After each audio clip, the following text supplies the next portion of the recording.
evening, ladies and gentlemen. Welcome along to the Live Lounge. We're a Tuesday for a change because of the bank holiday here and in Germany, but we are still bringing you all the reaction of the last week of darts. Myself, Phill Bars, Jack Garvin and Cam McFarlane joined us today because Boise has gone to the football, gentlemen. Shocking behaviour. Oh dear. What's he done that change for? a bloody wedding. No, if we cancelled the show yesterday just for him, that'd have been for a wedding. Today it's because he's watching that. Yeah. He's come to watch that. The last time we played, didn't you have a visit from Jar at half time? I did, yeah. He did leave at half time and came round to my flat because he had to wait until full time to give Boise a lift home.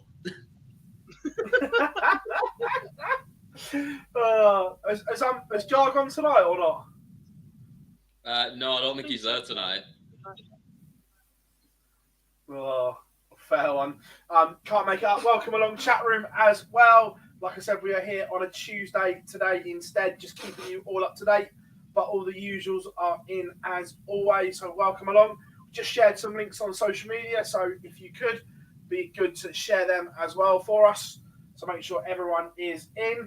DH is in and says, evening guys from Sweden.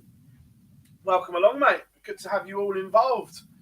Henry is in as well. Rose, John, Colin, how are we all doing? Adrian, Matt, as always, Kieran, of course, Jim McEwen is in, one of our favourites. And little exclusive for you, Monday's show, we will have the Lakeside winner joining us live. Neil Duff will be on the show on Monday, gents. You say that like Cam's going to get excited for it, but he won't be here. And I just can't wait for you to say, he's the Lakeside winner, and Neil turn around and go, you mean world champion, pal? No, and I will stick to my guns. He is the Lakeside winner. Can't wait for that one. That's going to go well. To be fair, it can't, just as well as what Manchester went. We all saw the interview. We've got a clip coming up later, so... but it's all good. We've got a week to cover, and boys, there was plenty of darts to be going on with. First of all, we'll do the sad and somber news. Obviously, Friday was a tough day. Nigel Pearson lost his life very, very suddenly. Very well recognisable voice, iconic with the sport, and just a general damn good guy. And then today, Mike Gregory sadly lost his battle. I'm guessing it was against dementia. I know he hadn't been well. But gents, just a very sad time for the sport the last few days. Truly terrible 4-day period, isn't it? It's never great when you lose somebody, well, anybody, to be honest, but when they've been so important to the sport for so long in different ways. Mike is a fierce competitor, former world champion, runner-up, the first man to ever win a PDC title when the PDC was first formed, and obviously Nigel Pearson, a man who, look, there's absolutely no way anything I say will ever be able to do some of the tributes to Nigel Pearson justice this week. I never had the pleasure of meeting the man backstage. I never managed to cross paths with him despite being at various events, etc. But honestly, just listening to people that have made their start while around Nigel Pearson, Laura Woods in particular, about just how Nigel Pearson was the first to be in that position, who understood what it was like to be in that position, and how so many people want to be in that position, and he was just open to give you advice and help to get there. You don't get that very often from people that effectively have your dream job. They want to keep their job, but Nigel was so open with it, so helpful with so many in the industry. There's no way I can do either of them justice, I don't think. No, yeah, you summed it up there. Nigel had one of these such infectious personalities that you knew he was in the press room. That laugh was unmistakable, and he was just so warm, so welcoming to everyone in the press room. The press room is quite a tight-knit place. If there was someone new, he'd clock it straight away, but he'd go and say hello, he'd introduce himself, and just generally one of life's damn good guys. And yeah, look, it's just hard to believe that just over 2 weeks ago we were laughing and joking with him in Birmingham, and now it will never be in a press room again. It's one of them that it's very hard to put into words. And Mike Gregory obviously will be remembered for lots of different reasons. On the hockey, a 2-time News of the World champion, and I'm just putting it out there. The same as I say about Bobby George, winning that News of the World is as good as winning a world title back in the day. For me, and he'll also be remembered as also the villain as well. And I say that in very loose brackets because of the 16 that split back in the day. He was the first one to go back, so will be remembered very, very differently from a lot of people. I know for those that have watched it, the Blood on the Carpet documentary is very good, and you've got both sides. You've got his side, you've got Eric's side. It was Cam, and be remembered for lots of different reasons, Mike. Yeah, he will, and that's it. And like you say, he's one of those names that it's just a bit mad how it happens, isn't it? That we've lost 2 huge names within the sport within a few days of each other, and both people that are going to be synonymous with a lot of darts fans and growing up watching the sport and listening to the sport, and it's been a really sad week for the sport essentially. Yeah, no, and so the tributes that have been in today and that everything have just been touching all around. So from us here at Online Darts as well, sending the best of the families of the Pearsons and the Gregorys at this tough time. But gentlemen, we move on because there's lots to cover. We're going to roll back. The Premier League was in Manchester. Cam, a record crowd at the AO Arena. Gob's just had his dinner delivered as always. But 12,000 in the AO Arena, and it was packed to the rafters. It was, yeah. It was. I wasn't actually there, despite it being just round the corner. Pretty much, wasn't a trip that I made this year. Been quite a few times though to the AO Arena. It's always bouncing in there. You always get a cracking atmosphere. Sometimes boils over slightly, but to be expected after they get a few games in. But I think it was a really good night. I actually thought it was probably the best night of action we've had in terms of actually the quality of the games we saw as well, to be fair. It was a decent night, Gob. We've got the stats up there. We'll go through the games first of all, and Peter Wright struggling right now, Gob. There's just no consistency to Snakebite's game. We'll touch on it on the Euro Tour as well, that when it's going well, it is still very, very good. But there's more of these low 90s averages creeping in right now. Yeah, there is, and he's tinkering with equipment again. This isn't his happiest hunting ground of an event. Let's not forget that. He made the finals twice before. So it's no surprise to see him chopping and changing. An event that requires you to be consistent is never, ever going to suit Peter Wright. It's just not what he does.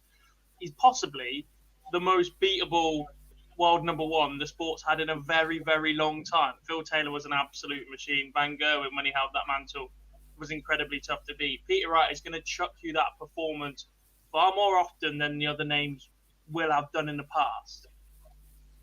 And like you said, we both had new equipment until 4 all, I think, and then Gezi decided to have a little bit of a chop change or 2 all. Interesting new walk on as well, as Matt Edgar says in the chat room. Thoughts on Katy Perry, Gezi? Terrible. Phil loves it because he's an absolute child. I stand by what I said on Thursday night on the Fallout. It's much better than Ice Ice Baby. It just is. We'll do the walk on. We'll do the walk on song first. I agree. I think it's better than Ice Ice Baby because I don't think that is a very good walk on song at all. However, it does not suit Gezi, and look, he's trying to do some very clever PR work at the moment and turn that image around, which is absolutely superb. That he is trying not just to do it on the hockey, he's trying to do it off the hockey as well, which is great. But we're getting that. Yeah, but if if you're going to do that, then you need an absolute belter that the crowd are all going to sing along to. And Raw just isn't that. That wasn't it. Look, I get what he's trying to do. The other issue is that you can't go through all this work and then the first thing you do when you get an interview is slag off. The minute he's done a lot of good things for the last couple of weeks, the minute a crowd go really bad again, he has to be very, very careful because you can undo an awful lot of the work that you're putting in for these few weeks by one interview, given his history and whatever. The minute you open it up again, it's very, very tough. Kyrie Irving's doing something very, very similar in the NBA right now. Former Celtics player, back there in the playoffs, ends up flipping the bird off to the fans twice during game one. You're just never going to have a love-love relationship, no matter how much you're like, oh yeah, they should move on. And then 30 minutes into the game, you're swearing at fans. It's just not going to happen, is it, if you let yourself get riled up by it? And doing a lot of good work, like you said, change that image a little bit in terms of get the fans on side for you. Whether or not that changes his demeanour on stage as well with that a little bit is yet to be seen. This week, does he box really clever and go with a huge Scottish anthem? I'm assuming he's sticking with this one now, and that's what it's going to be going forwards. I didn't get the impression it was just a one-off that he was going with that. But the biggest thing for me was, all right, I get why he's gone with Raw because he likes to give it some when he's up there. We only heard one in the entire night from him the other day, and that was when he finally got over the line. It's like, so expecting him to come out and be roaring throughout the game. Yeah. It was interesting. And just to touch on the darts, Lee from Red Dragon was actually there, and I got a chance to speak to him. He said the dart that Gezi threw was very, very similar, but the grip at the front was more like a Johnny Clayton grip because it's something that Gezi quite liked the feel of. So that the dart was the same dimensions and stuff like that, but it was a Johnny grip on the front. Well, yeah, the new darts and that new stem combination. You had Gerwin with new darts. Was there an adjustment to Clayton's darts? And there was an adjustment to Van Gerwen lights and stems. Clayton's was the same. Peter was delivered 2 sets of brand new darts, something that we'd never seen before, is what Lee said. But he was under strict instructions that he could not use them in Manchester. So expect to see something new from Peter Wright in the next coming weeks. They were delivered. Lee's words were, they are brand new, nothing we've seen before. But also Peter did use a prototype version of the Mamba 2 dart because they were just plain, they had no colouring on. So they were a prototype that Lee had made at some point for him. Yeah, MVG used new flights and stems. So for some reason, Manchester turned into the Tinker Week. Well, 5 of the field are under Red Dragon or Wimmo in some capacity. Lee's got his work out trying to do work for the top 3 players in the world all in the same week. Yeah. It was actually... Is that a negative towards the format in the fact that the best 3 players in the world have all gone, right, we're 10 weeks in, I need something different, I can afford to tinker again? Possibly, yes. And look, it kind of worked because, look, Gezi didn't play horrific with the new ones. It wouldn't surprise me if we see them again. Just needs maybe a little bit of time to get used to that new grip on them. So that wouldn't surprise me. We'll come on to MVG in a minute, his new stems, but his averages certainly indicate that there's nothing wrong with those new stems that he's put in. So in terms of that, that's interesting. But as we say, Gerwin Price did get the job done in that one. Moving on, James Wade averaged a ton, beating Gary Anderson 6-2, and this game all turned at 2-all. Cam Anderson, did he miss 3 or 4 darts to go 3-2 up? And from there, James Wade never looked back. Yeah, I think that was it, wasn't it? I think it was. I can't remember what he missed now. I'm trying to remember now off my head, but I think it was at Was it a 3-2 actually? I think it was. Wade was 3-2 up, and it was to level. I know at one point that Gary missed was either 3 or 4 darts at a key moment. Yeah, he missed a few, and from there it was kind of over with. And we all know if James Wade averages 100, the way he finishes and hits shots at the right time, you're in a world of trouble. You're going to have to do a lot to beat him at that point. So he was always up against it anyway with the way that Wade played, and you cannot miss opportunities against that man, as we all know. No, you should have known something was in the water when James Wade is averaging A, more than his opponent, and B, over the ton. Yeah. When both of those things happen, it's about to go down. It's not really a surprise, though. We've seen in the last couple of weeks Wade increasingly around that tunnel just over average. Like most of the field, he's still giving people an opportunity in a game, like in the semi-final. It's whether you take that, but the James Wade average is increasingly in and around that ton mark more and more. It's in around the mid to high 90s a lot more. I think the double percentage has been better than the average anything. In his last 3 weeks before that, the closest he got was a 99. Everything else was 96 or below. So still not smashing the ton mark Premier League wise.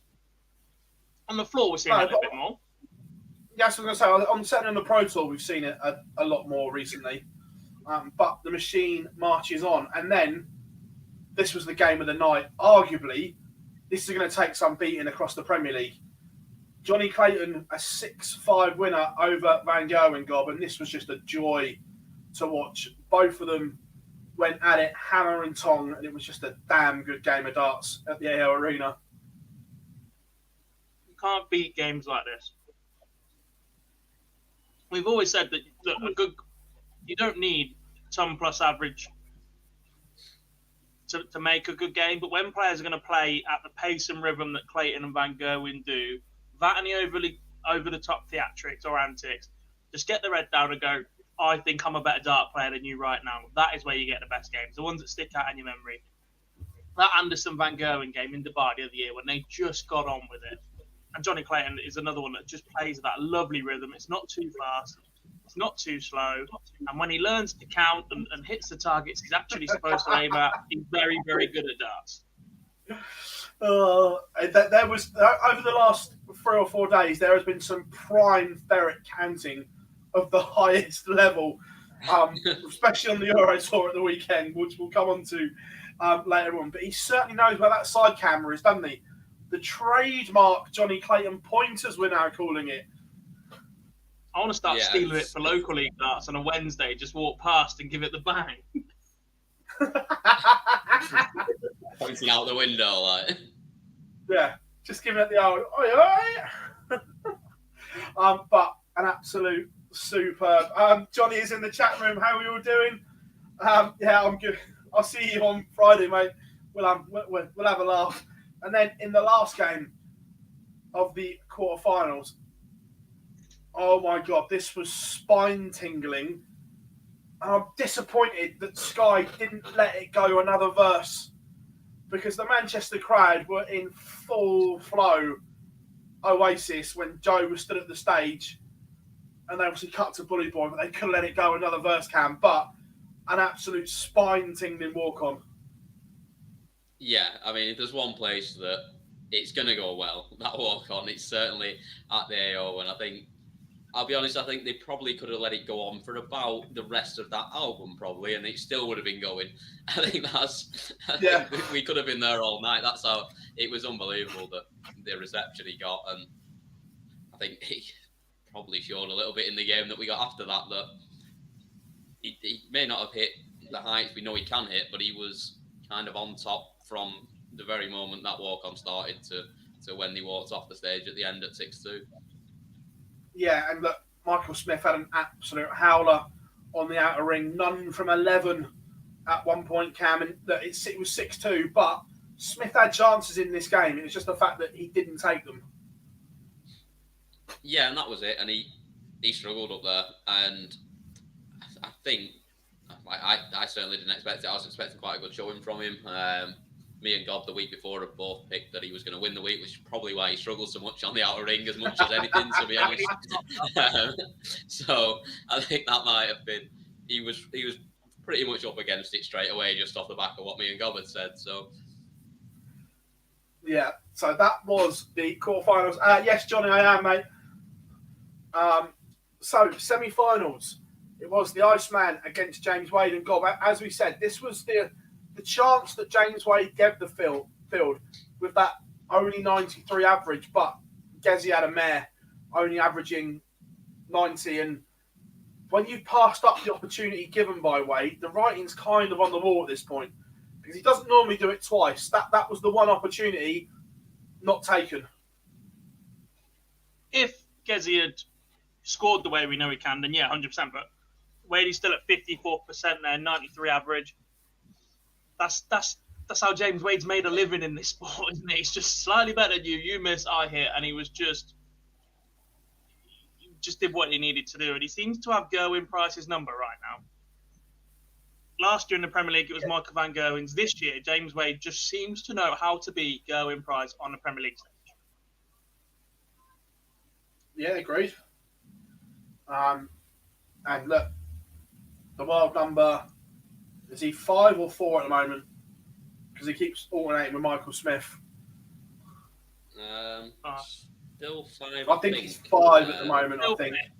It's 13 grand beyond Smith. Yeah, I know they keep flip-flopping at the moment, but the world number 5 marches on. The second one was one of those games that you look at it, Johnny Clayton did everything right apart from win the game. Cullen's won it 6-3, and look, he missed a couple of doubles. He still averaged nearly 102 Cam missing doubles, but it was one that Cullen just seemed to hang on and nick legs when he shouldn't have done. Yeah, it was a little bit, wasn't it? I mean, you look at the stats there and you're expecting, there's not often Johnny loses when he plays to that sort of standard. But Joe just kind of, it's a bit of waiting from him, if anything. He just hit the right shots at the right time and without being spectacular, just got the job done. Oh, completely. Really was one of them. Clayton bows out, Cullen marches on. And again, God, the final, James Wade, when he's averaging 106, you know, 1, he's scoring well, and 2, the doubles are on point. But considering the golfing averages, Cullen made this tough work for the machine. Yeah, it sounds weird saying this, knowing that Joe Cullen has won a night in the Premier League, he's clung on, etc. He's won games earlier on. This loss is probably probably his best performance in his Premier League campaign so far. To stay close to James Wade in the way that he did, when Wade is 45% on the doubles, 66% on the doubles, and averaging 105, it's just 140, 140, 140 just coming at you constantly.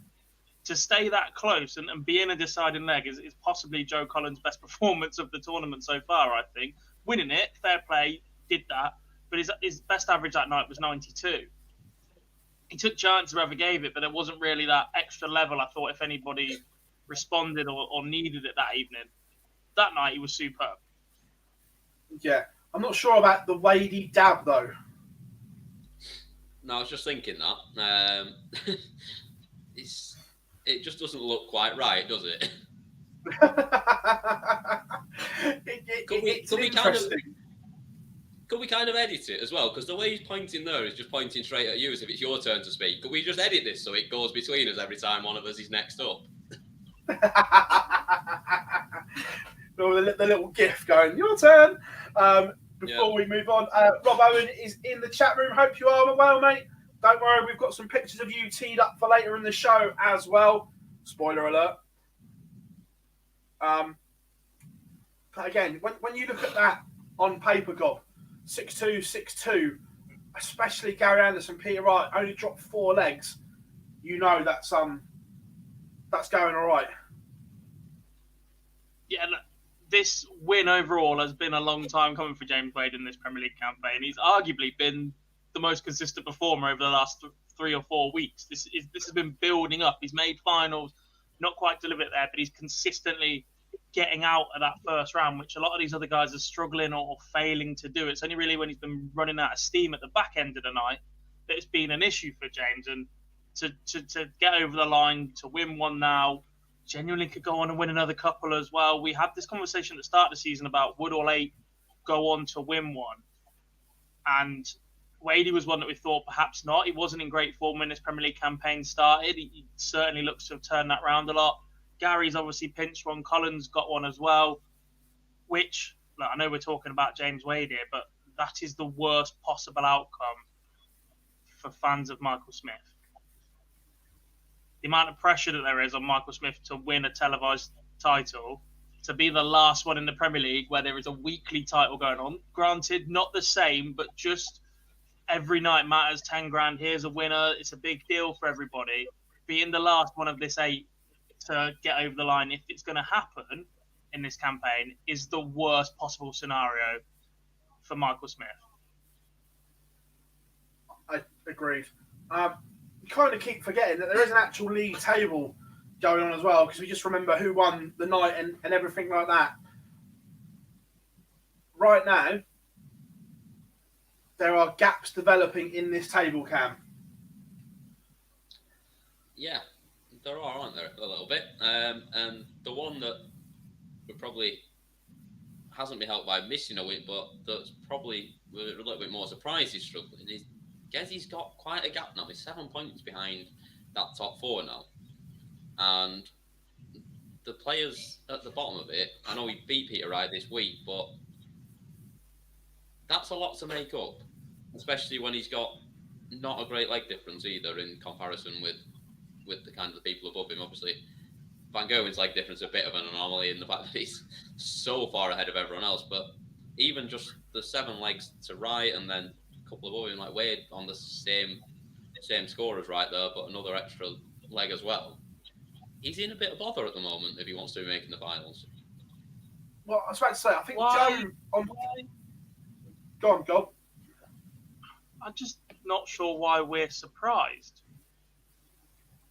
Granted, he is the former world champion and was world number 1 entering this campaign, and yes, he's had his injury, but he has never, ever enjoyed the Premier League at all. His biggest success came in a venue with no crowd, and now you're asking him to go and play in front of more people every single week in an event that he's historically not great at, with an injury as well, which obviously hasn't helped. The old Premier League format, I agree with, but the new format is pretty much the same as a Euro Tour, where he has had great success. Same as the last day, yeah. That's what I mean, and he's won plenty of them. And look, the form we saw in Belfast was genuinely unreal. But yeah, like we say, hampered by the injury. We'll come on to Gezi a bit more when we talk about the Euro Tour. But I was going to say, out of them all, I think Joe Cullen is still within touching distance that he may not have to win another night. There's a couple of semi-finals, and that he may clock enough points up because Wade and Wright are only on 18. But anyone else below that, Gezi, Michael and Gary, they need to win another night or a first night, and arguably then even make a final as well. Yeah, I'd say at least, to be fair. I think certainly going to have to win one. Possibly. You look at Gary and Michael Smith, I think you're probably going to have to win 2 nights if you're going to make it. At least. Yeah. They're 10 points behind Peter Wright. That is your 10 for winning 2 nights in what is only 6 weeks remaining. And if Peter Wright is one of your opponents in that final, that gap gets further away every single time. I think another week without points or early losses for Michael Smith and Gary Anderson, and we can pretty much rule them out of making it. Not mathematically, but in terms of chances, form, etc., it would take something really, really special if they were to go pointless this week. I think for Gary, the next 2 out of the next 3 weeks are huge. Aberdeen and Glasgow. if he doesn't get points in them when he will have a huge support base, if he doesn't get points in them, then I think that it's as good as done. The problem with that is, though, he plays Johnny Clayton in Aberdeen and he plays Peter Wright in Glasgow. I didn't say it was easy, but what are you going to get against the only other slot in the field? Mind you, I'm surprised. Peter Wright's not a bad draw right now. Yeah, I was about to say. But I was surprised those fixtures weren't moved. Because originally, when it was scheduled, it was meant to be Gary Anderson against Gerwyn Price in Glasgow. Because there's no way they'd want two Scots playing each other in round one. It'd be like putting Clayton against Price in Cardiff.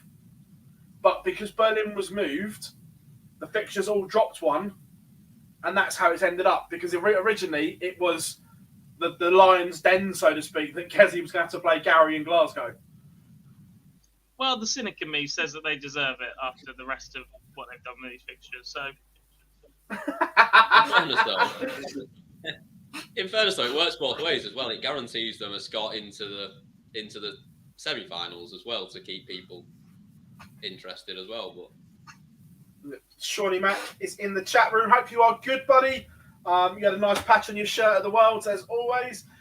He said the best Premier League venue coming up. I'm going to throw it out there. The old Gas and Oil Arena was better than the P&J. It may not be as fancy, may not be as new, but the atmosphere was better in the old one. I'll get the chat room fired up. You've never given that opinion before. You say that every bloody week. That's because I'm right. Before we go, we have some words of wisdom from James Wade in Manchester. It's the same as every dart player. If every dart player plays their best game, they're average 120, 125. But it doesn't happen, you know. I feel that the game's focused by certain people on certain players, you know. And if it was focused by certain people on certain players on games, you know, we would all shine, wouldn't we, like a star. I'm trying as hard as anyone, probably harder than most people. I believe I'm one of the best, and I believe that I'm here for a reason. So, you know, I'm enjoying it, but dreading it at the same time, which is I've always done that my whole dart career.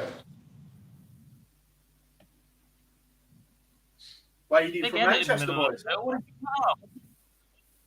What's that? There was a big edit where he was looking straight, and then all of a sudden he's looking to the side. What happened to the rest of it? It's on our YouTube channel.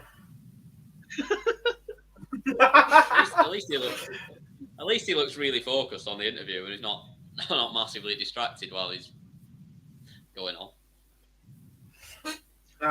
When he turns away, I like what he said though, that he genuinely thinks he's one of the best, and he's there for a reason, and that's not something we hear come out of the mouth of James Wade very often. Yeah. No, it's usually the opposite. He usually says that sort of thing when he's not got the call. Yeah. Normally, you tell him that and he goes, no, I'm not. This time he's telling us, which is good. There might be a slight shift in that mentality incoming. Because once again, obviously, as Twitter does over the last week or so, there's been debates on top 5, top 10 of all time. Where does Peter Wright rank? And where would James Wade drop in? Were he to go on and win a world title? Enormous if. Look, in my opinion, there is a genuine case he's in the top 5 without one. Close. Well, I genuinely think there's a genuine case that he is one of the best top 5 of all time without winning a world title. It's a difficult case to make when you consider the names that you'd have to put him above. I agree, but there's a case to argue. Yeah, there is a case to argue with the longevity, especially being a left-hander. He's got to be one of the greatest left-handers to ever play the game.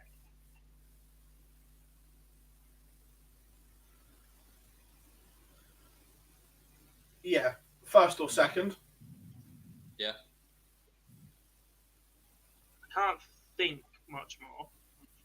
I know Webby won a world title, but with all due respect, I think James Wade's a better dart player than Mark Webster.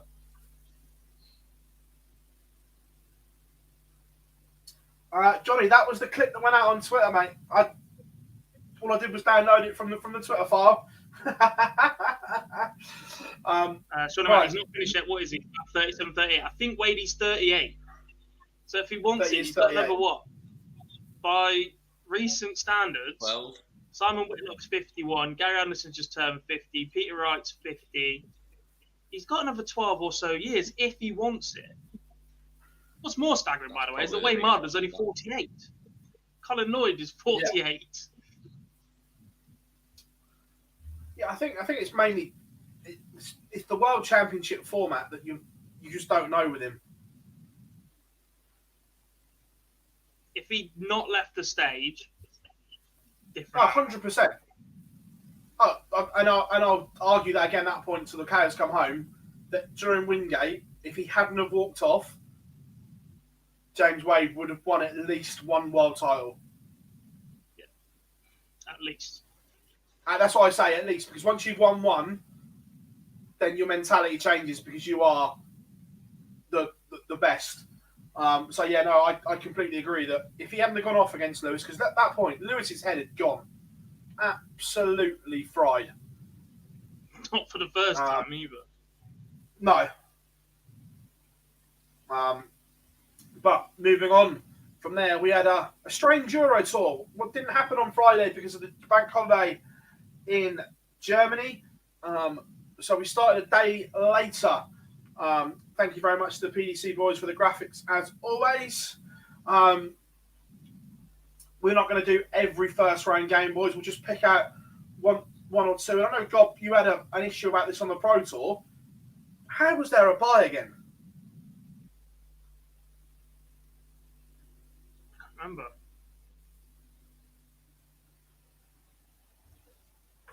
I genuinely can't remember how this one came about. Obviously, Gezi withdraws as a seed later on as well. It's just there was a bye in round one. The evil Karol Sedlacek got the bye, which obviously means someone hasn't travelled or they got Rona or something. Yeah, I'm not. I just don't get why they don't have somebody set as a reserve, even for all these events. Yeah, you just get a reserve fee. What's the first round money? You half whatever the first round money is to be an unused reserve. And expenses, I think. As a prize money and cover your travel, maybe. Yeah. No, I don't disagree. 1,500 for first round. So yeah, if you went 750 plus your expenses to be a reserve. Yeah. Probably funny. There's a PDPA for that. Get them paying for it. Yeah. I'll tell you what as well. For me, round one, Keegan Brown beating Adam Hunt set the tone for what was a fabulous weekend for Keegan Brown. That we all know the job he does over the last 2 years. It's been virtually impossible for him to practice working in the NHS. But now we're seeing the real Keegan Brown again, Cam. Yeah, I thought he was great in this one.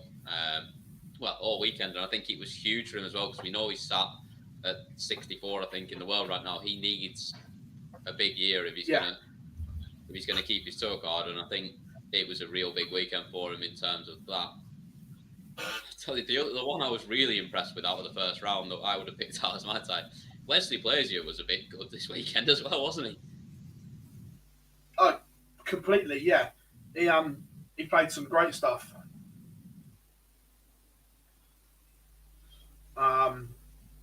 Which was superb. We'll come on to him more in a minute. Obviously, Danny Baggish, the first American to play on the European Tour that he won, wasn't convincing.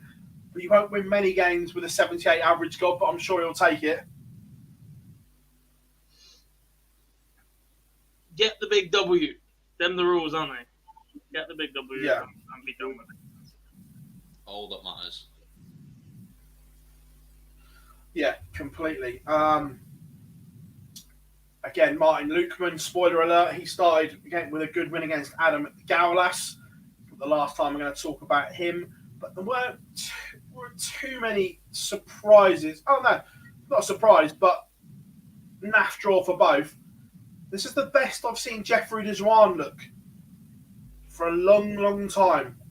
The throw looks good again. It was a very, very solid 95 average to beat Vincent van der Voort. Encouraging for the Black Cobra. And again, in what is a huge year for him. Obviously, no coincidence that Barney started to look a little bit sharp, and they're known to be practice partners. Yeah. Agreed. Putting in that work together. Yeah. Moving on to the Sunday. Get me days ran the right way. Martin Lukeman, again, Gabriel Clements out of sorts, only averaging 77. Smash absolutely romped it. Just looking at Dan Ryan Searle, averaged a ton. Again, Scott Waite got beating Peter Wright. Peter Wright, again, around that 91 average. We spoke about it, about his Premier League. It's not quite there for a Snakey at the moment. No, it's not. Look, that's the inconsistencies that we've said about his game. Scott Waits, though, is starting to pick up a lot more of those W's we just mentioned. He's starting to look that little bit more competitive. We've seen him have a couple of runs, Pro Tours the last few weeks. That beard is to be feared once again. Yeah. What a beard it is as well. Oh, it's a fabulous beard. Again, this was a really good one. Cam, Damon Hetta doing business, being Raymond van Barneveld 6-4. The scoreline is closer than what the game was. Yeah, I think it didn't really do Hetta justice this one, did it? He played some really good stuff again. It was just, yeah, he looked really good throughout, and I think the same again we saw sort of Van Gerwen against Dobie again, another absolute cracker as well that we had. Yeah. Dimitri Vandenberg. Question marks around the Dreammaker at the moment. I know he's obviously been through a lot this year, fatherhood and whatever, and not quite adjusting yet, Cam, either. Again, a sub-performance from Dimitri. Yeah, it's been a little while since we've seen a lot from him yet, and like I say, it is a big adjustment, and his practice time is probably down. His focus is probably down a little bit in terms of the fact that he's got a lot else going on, and he's, like you say, it takes a lot of adjusting to, but he is struggling at the moment, and he needs to turn it around a little bit. Agreed. Scrolling through, Callan Riggs again. It's not quite happening for Cal at the moment, is it? God, the right not quite firing. We saw glimpses at the Pro Tour of him edging back towards his best, but not quite there yet. Yeah, and he's not the first youngster to make that little bit of a breakthrough and then struggle to back it up. We see Dimmy's first little breakthrough. We saw it with Dirk van Dijvenbode.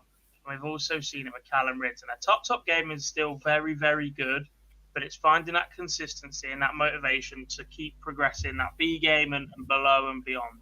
And that's what Callum needs to be doing right now. His A game still very, very good, more than capable. Saw that run at Pro Tour very, very recently, but yeah, B game and below at the minute.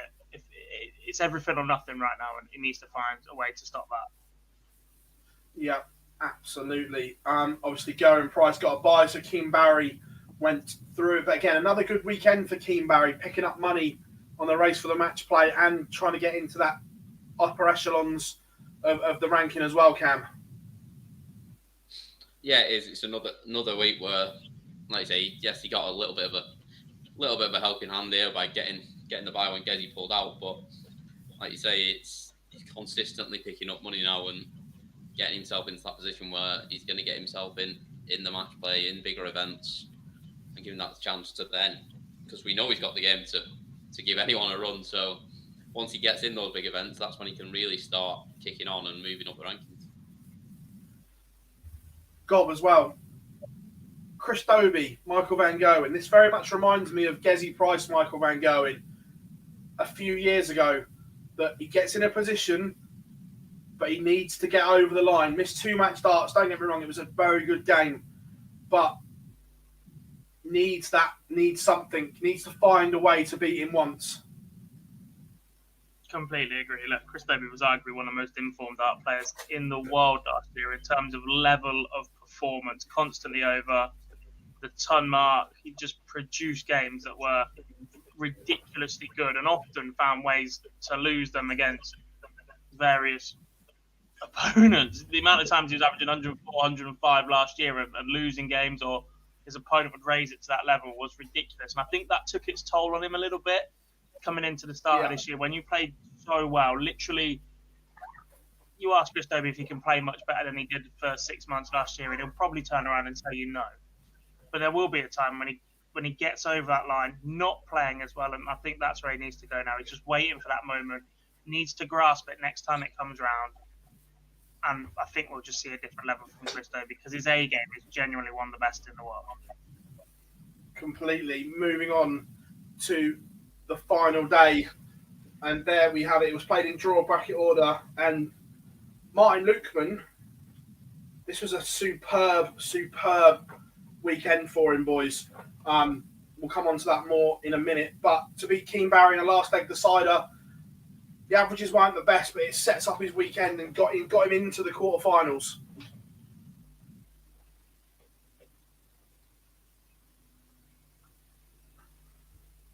Say me or Cam? I didn't say anything, I just said either. I wasn't looking at Cam then. Yeah, it was. Go on then, I'll go then. Yeah, it was. It was that last leg, just getting him over the line and getting him in, like you say, into the quarterfinals. It just gave him that chance, and he, without getting too far ahead of us, he took his chance there as well, didn't he? And ran on a little bit from there. Yeah, and then Martin Schindler produced something just remarkable. 6-1 win over Ryan Searle, averaging 109 in the afternoon session. Absolutely unreal, Gob. It is indeed. It's also not on screen, which I was very confused about where we currently... Yeah, no, there wasn't one for the afternoon one, so it was just that one. But boys, I'm just going to answer my door. I'll let you talk about this one back in 8 seconds. Oh, yeah, Schindler was absolutely unbelievable in this one. It was like, he just didn't give Searle a chance. Schindler's A game right now is very much up there with the best players in the world. We're starting to see it that little bit more often as well. That adjustment he made to his throw since he's got back on tour, and since picking up his tour card again, Martin Schindler looks a completely different player second time round. And he's not the first one to have dropped off, had to go away, come back and rebuild. And it's weird to see that pattern emerging rather than players being on the Pro Tour constantly, just about surviving and doing whatever. Just that time for Schindler to go away, adjust, rebuild, go again has turned him into the dart player that he always could have been. And there's very much a conversation right now to be had about Martin Schindler being the best German dart player in the sport. At times last year, we spoke about Florian Hempel. That mantle's been levelled on Max Hart. Gabriel Clemens is still the one that the rankings will suggest that. But in terms of level of performance and consistency, Martin Schindler is the best German dart player right now. Yeah, I think you're absolutely right. I think if he carries this on as well, this level of form, and it says a lot about the character as well. The fact that it's very easy to fall out of the top 64, lose your tour card, and have to go away and not come back. We've seen it before. We've seen it again. The fact that at that point you're trying to get yourself back there, but you've also got to try and make sure you're making some money at the same time. Lots of people fall away and don't come back. The fact that he's come back like he has and gone the way he has from there to come back looking better than ever, he keeps his form up. Like you say, he will be the German number one probably within not too long if he carries on the way he's playing. What do you think? Dirk did something very, very similar, and in that following year went on to make that Grand Prix final. We've seen Dimmy build on his action and just have that absolute explosion out of nowhere. Wouldn't put it past Martin Schindler right now to go and do something similar.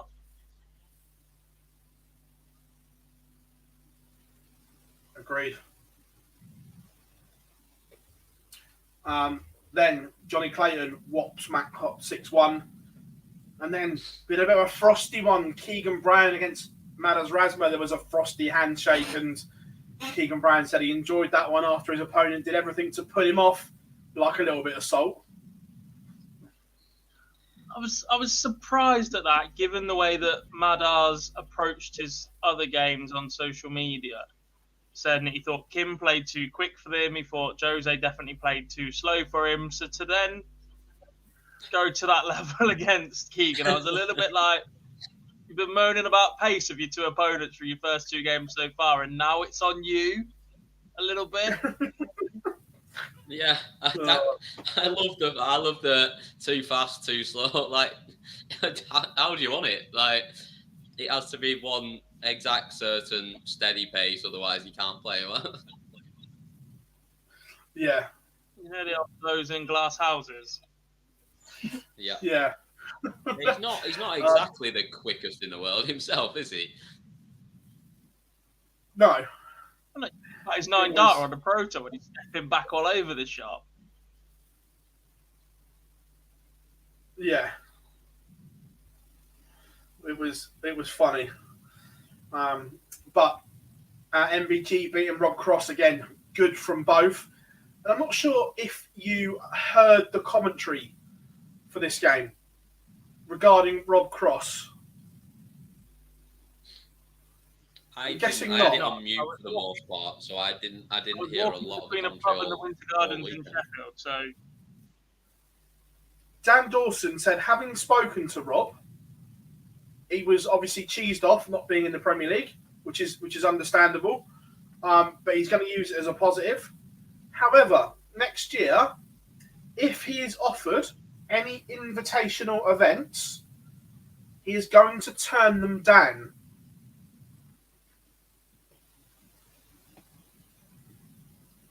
why? Yeah, that's Just, I think he wants to spend time at home and whatever, and he's just like, there you go. And Dan said, are you sure? Are you not leading us on here? And Rob was that serious. There is £100 wager that he will turn it down with Dan Dawson.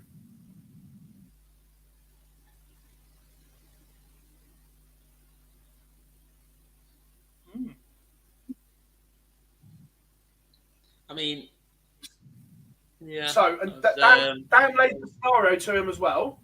So if you win the World Championship or the match play, you are going to turn the Premier League down. He said yes.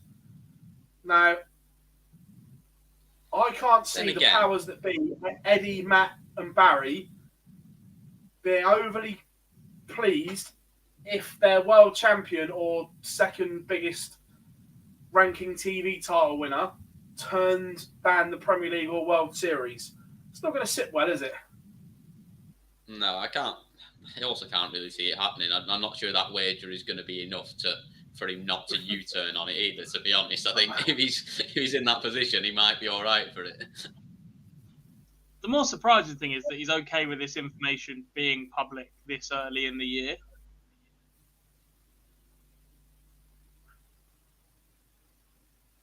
Yeah. Because we've seen it with other players. When you speak out at times, you are perhaps punished for it a little bit. I suppose that is in non-ranked invite events, so that's the only way it can be. Yeah. be interesting. Do you know what? It sort of needs somebody for that little bit of a shake-up as well to go, do you know what? The world champion and whatever is then turning down the Premier League. It's a little bit of a drumming down that perhaps the event needs.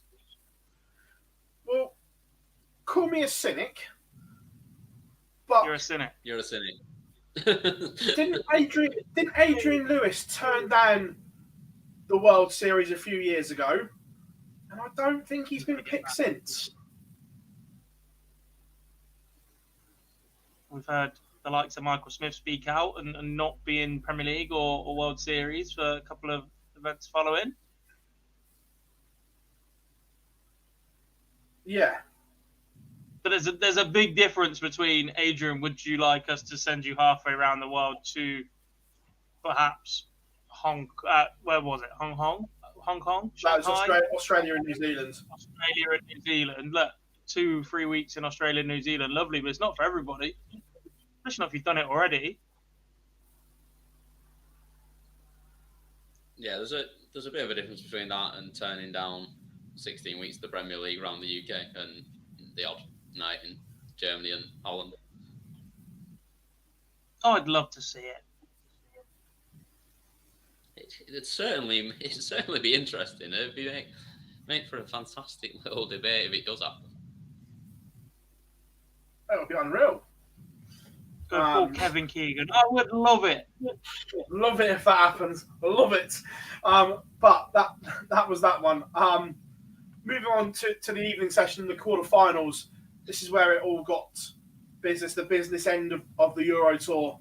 Martin Lukeman edges out Martin Schindler 6-4 again. Both high averages, 98, 96 respectively. That's good darts, Cam. Yeah, another really good game and one that could conceivably have kind of gone either way. And I think another cracking result for Lukeman, who looks to be in some real good form right now, and he sort of transferring it and beating people in important games now. Because quarterfinals of a Euro Tour is going to make a big difference, and I think give him a real good shout at getting into the match play and moving on from there, if he's not already done that after this weekend, to be fair. Well, he's pretty much. I'm sure Club will work it out whether he's in the match play. It's not far. It's certainly not far off. We were having a little look at it and discussion about it over the weekend, but it's very close if he's not already there already, depending on how things go the rest of the Euro Tours, etc. But huge for him, and looked like he was loving it up there as well. We saw the belly out a few times. There's a bit of it on social media as well that was shared where he's coming back up, fags in hand, belly out. Yeah. And then Damon Hector beating Johnny Clayton in a last leg decider gob. And this was a funny game. Hector raced into a huge lead. Clayton roared back, and then having the darts fluff his lines in the deciding leg. Heard that storyline before, haven't we? But yeah, like you said, exactly as you went. Damon Hatter is possibly one of the most informed players in the world right now. You'd certainly put him in the top 10 given recent floor performances, and it's almost think it's a little bit of a shame when a player goes on this sort of run at this time of year, because there is such a big gap for everybody else between the UK Open and the match play. Yes, we've got Euro Tours back. Yes, we've got Pro Tours, but you can do real damage on those TV events if you're in the form that Damon Hector is and has been in.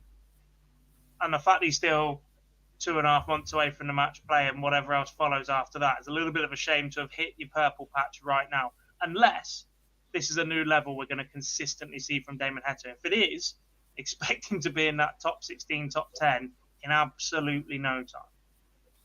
Agreed. Fully agree. MVG swept aside Keegan Brown. It was the end of the road for the Needle, but like we said earlier, a very good weekend for Keegan Brown. And then Luke Humphries beating Wesley Placier in a last leg decider. Again, Placier averaging 99 Cam, and a very good weekend for the Dutchman. Yeah, I thought it was fantastic all weekend. I think this 99 against Humphries where he got very close in this game as well. I can't remember how far away he was in that final leg. I don't think he got a dart, but he was certainly sat on a double, I think, when Luke took this out as well. He was, he looked really good. And I think this wasn't even his highest average of the weekend either. I think he chucked in 104 at one point as well. Really impressive, but Luke did well to get rid of it. Yeah, completely.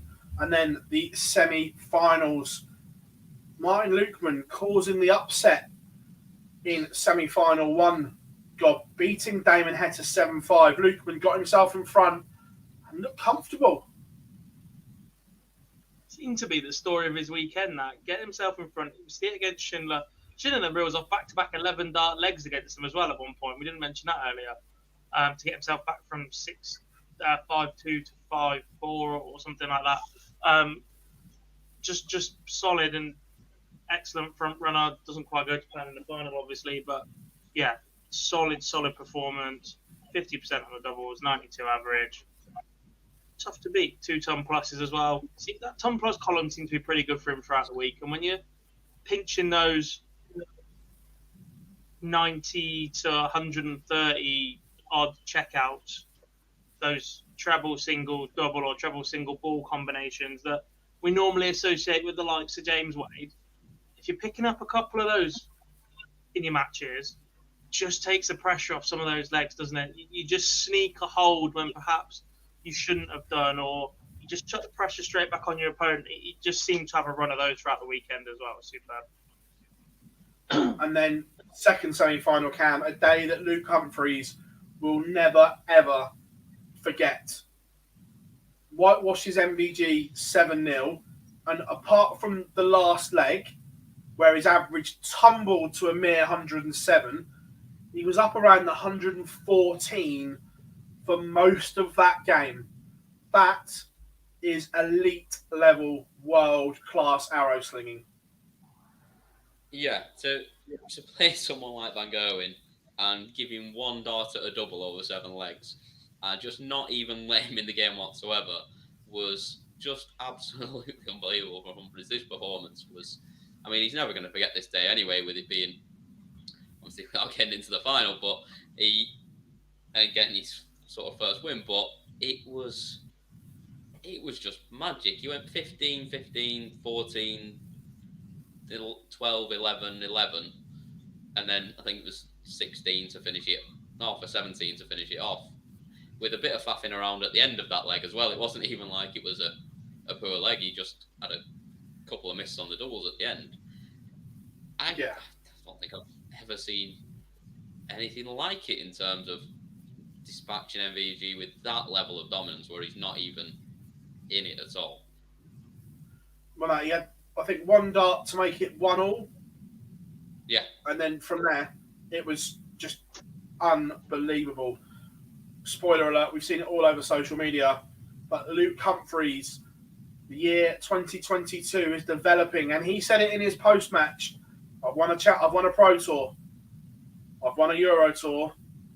We all know what's next. And right now, Gob, he looks the most likely to break through and go and win one of the TV events outside your usual suspects. Possibly. We've seen him go close before, that UK Open once again against James Wade and various other little runs in there. Still, I don't know. I can't quite put my finger on it, but I'm a little bit... He wants an awful lot right now. That makes sense. When he was World Youth Champion, he was very vocal about being invited to various events and thinking that being World Youth Champion should get you into more opportunities. Earlier last year, saying, I want to be in the Premier League, after nobody had really stuck their hand up. Rob Cross was European champion at the time. And obviously now going, you know what's next. That's an awful lot of pressure to put on yourself. Everybody else that you see go on and win their first TV titles, a little bit like, didn't expect this, been playing well, you knew you might get opportunities, obviously you're here to win, but etc. Look, it's lovely to see players have that confidence, but it can also go the opposite direction. Yeah, it could. I like it though. I like that brashness, and he was like, "Look, I've got the game. We all know what's next." It's the stepping stone that in relation. Rob Cross has never won a Euro Tour event. I know he's won TV events, but he's obviously sidestepped this one. So at least Humphries is going through the levels. Yeah, that's it. And I think we've seen him. Like I say, he's won a Pro Tour, he's won a Euro Tour now. We've seen him in a major final already as well. It is the next step for him, and he's certainly got the game for it. He certainly can do it. I don't know whether this was just me watching it on Sunday. He seemed a little bit more pumped up and a bit more when he won. The celebrations we saw from him, especially I think the quarter final possibly against Glazier, he properly gave it some when he came through that. I don't know if there's just a little switch in mindset there as well, as where he is really up for it, it looks, and he's clearly working for him. And yeah, I would not be surprised to see him win something this year. So that was that. Also, some other stories from the Euro Tour. This man, Martin Lukeman, has arrived. We've seen some brilliant performances on the Pro Tour, but took it to another level, getting to this final. And he's on course to be in a lot of things, Gob, if he carries on this format. It is, and another that just takes his time to get used to being in the professional circuit and the way the game goes. And he said that a lot over the weekend as well. The PDC and the touring nature of it is so unlike anything else that is out there for darts. You can't really go and prepare yourself for it massively. Look, the Challenge Tour exists, the Development Tour exists. The step up between them and the Pro Tour is significant in terms of volume of events, in terms of quality, in terms of travelling as well. And taking his time to get used to it, put a solid platform down last year, and is now one that needs to make the most of this spurt and keep it up at this level. And that's where a lot of players will struggle, is can they keep it at the level they're producing. I said it about Damon Hetter earlier, about having his purple patch at possibly the worst time in the year. You've got this, not lull, because it is very Pro Tour, Euro Tour heavy, so you can build your rankings up and make sure you're in everything for the back end of the year. But there's absolutely no point being in the Grand Slam and the Grand Prix if you're going to get beat first round because you're suddenly not playing very well. So you have to keep this level. Speaking of that, at the moment, Martin is 10th on the race for the Grand Prix, 9th on the race for the match play. So, super stuff from Martin Lukeman. I know we spoke about him this one earlier as well, but Martin Schindler, right now, you wouldn't want him. He's the floater in all these draws at the moment, where he's in everything pretty much because of the way the qualification is. In Euro Tours, you're going to get him early. And in these big TV tournaments that he's also looks like he's going to qualify for, you wouldn't want him in round one either, particularly, Cam. No, you certainly wouldn't, would you? You wouldn't want him. You wouldn't want Lukeman the way they're playing at the moment. And a lot of people could be in a bit of bother early on in tournaments. Yeah. Also, we spoke about this man during the Premier League bit as well, but the Iceman was forced to pull out with suspected tonsillitis, or that's what they thought it was. Got missing more events than he's playing at the moment due to injuries and illness. Bit of a concern right now. Yep. Some we perceive as self-inflicted, some not. There's a big difference between managing your schedule and being forced to take that time off. The hand injury was not ideal. I'll go blue in the face. I'll stick my neck out loud and say it was a boxing injury, whether people like it or not. Because to not disclose the way that the accident happened and it just go a bit quiet on that, it's a boxing injury, wasn't it? And to be playing with a fractured... The thing is, he's definitely practicing on it. And part of me thinks he might have been sparring on it again, because the only way you go and find out it's fractured after 3 weeks is if you go and do more damage to it, or if you're perhaps sparring and going, actually, no, this is still hurting, the wrist ain't getting any better, it's here or there, right, we'll go and get it checked out. I might be jumping a lot there, but do you know what I mean? It's still a possibility. I definitely wouldn't put it past somebody who's determined as Gezi to do the things that he commits to. But yeah, like I said, he is missing an awful lot on this. It's the perfect time to be accumulating prize money where Peter Wright isn't quite at the top of his A game, and there is still that ongoing battle for World No. 1. Nobody's got anything dropping off at the minute, and when you get a chance at Euro Tour or Pro Tours at the minute where Peter Wright isn't quite his brilliant best, okay, open the gap up at the Pro Tours again, not the last batch, the batch before that. But if you have aspirations of being World No. 1 once again, without finding yourself massively behind all of a sudden after your big amounts of prize money start to drop off at the back end of the year again, get yourself fit, get yourself healthy. And perhaps this is where, when his hand injury did first come around, should have gone, right, I'm taking a couple of weeks off. I'm going to reset, rest, get myself fine, get myself ready to go. Look, I can't plan for tonsillitis or whatever else, but I definitely think that when you're in a state where you're injured and whether it's easier to start picking up illnesses when you're not quite mentally as strong at that same point. Yeah. So from there, it was Champions Week in the Live League, and Stack Attack, where Robert Owen has finally got his hands on a winner's trophy. Been a long time in coming. He's been there or thereabouts, but on Saturday night he played some fabulous stuff. Had to be said, Adam Smith-Neal with an average of over 102 for the night, lost in the semi-final. A blitz from Owen, averaged nearly 104 to beat him. Just super darts, boys.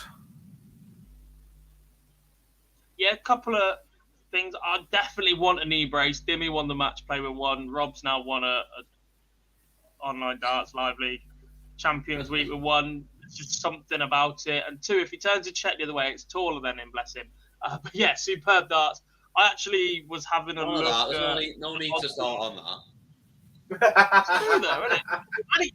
You look a bit like Cam. I've only just really noticed it.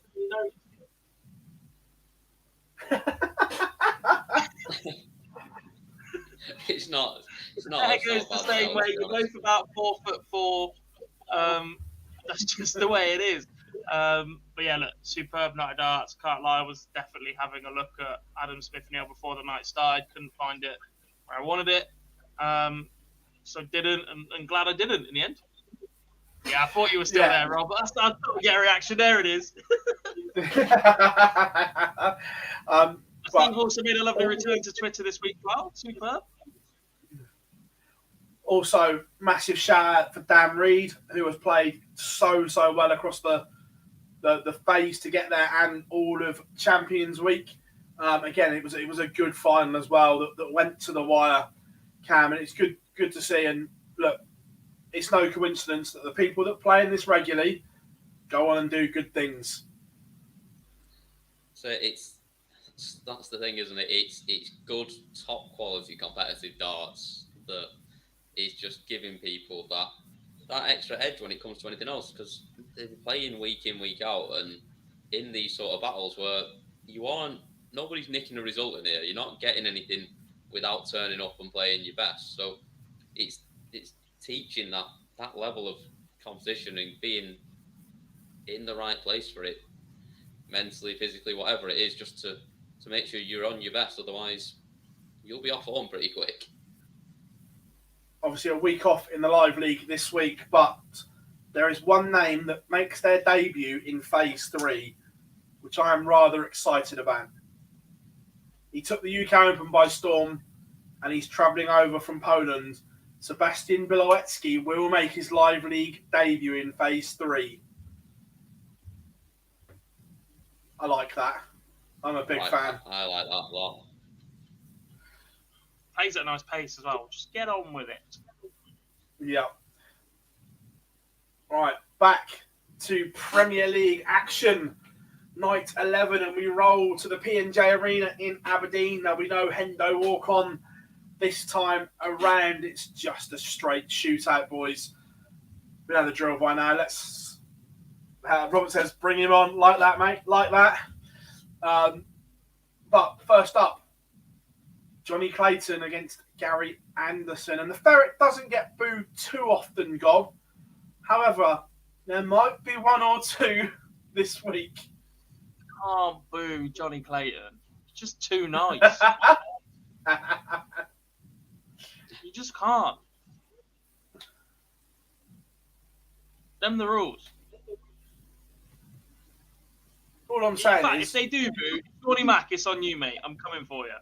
You've got to keep that entire arena off Johnny Clayton's back. Look, be pro Gary. And actually, do you know what? Let's rewind just a little bit.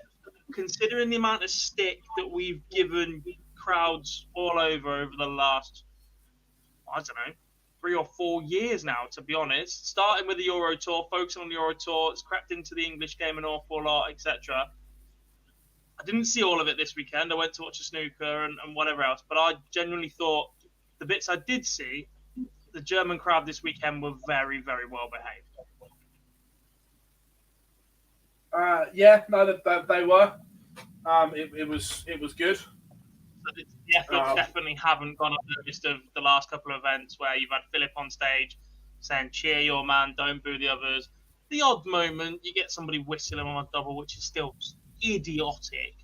Absolutely despise that. And I almost think that you shouldn't be allowed in the venue if you've had a bet because you're there. You can influence it. You can't really do that anywhere else. I can't go to the football and influence the result.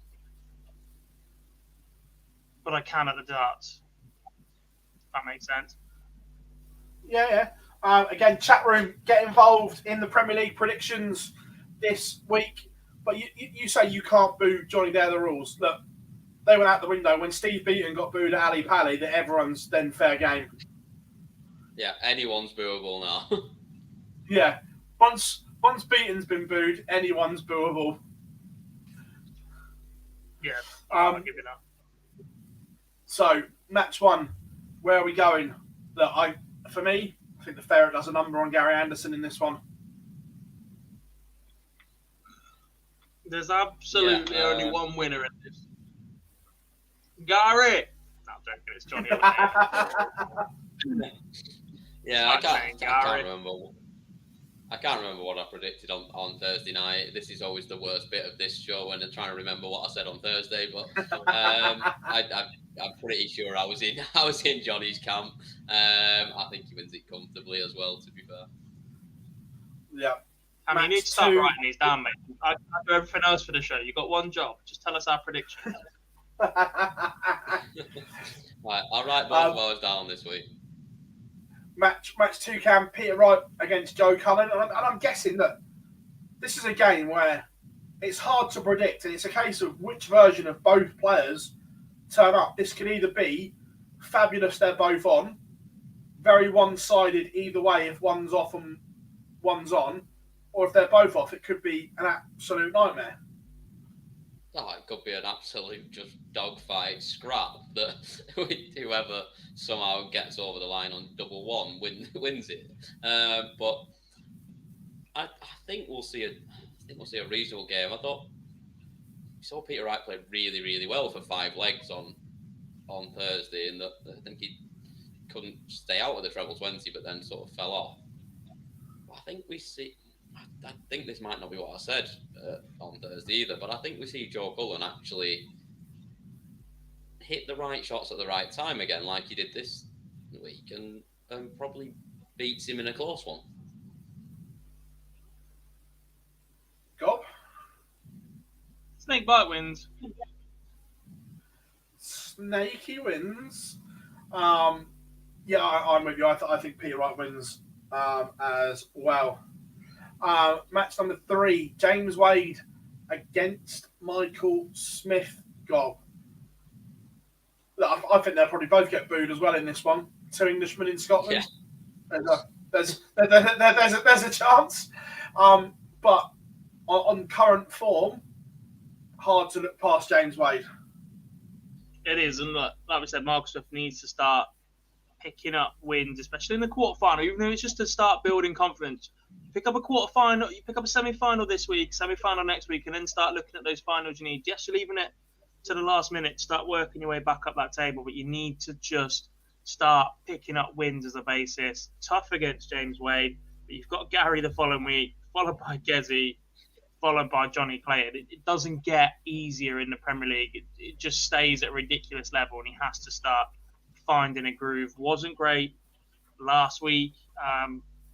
Can't lie, a little bit of a pattern perhaps on his families at the venue that he doesn't seem to play as well. Extra pressure on himself, maybe just a little bit. But I'm going Wadey next week. Are you agreeing, Cam? Yeah, I can't see past him as much as I like Michael Smith, and I'm always firmly in his corner and wanting to do well. I just cannot see it at the moment. I keep thinking that this is going to be the week where he turns it around, and maybe he does just need that one scrappy win. We saw it with Cullen. Cullen couldn't buy a win and then went and won a night just by scrapping his way through one. But I can't see it. Not with how Wade's playing at the moment. He is the form player in this tournament right now, and I think he wins fairly comfortably. And like you said, a game where they're probably both going to get booed, and probably half the audience will be hoping it ends at 5-5 and no one wins. Yeah.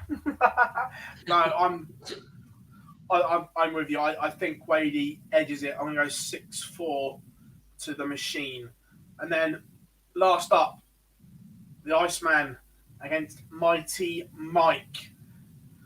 Cam, and again, you'd say on current form, MVG is favourite, where last time they met, arguably, Price was favourite.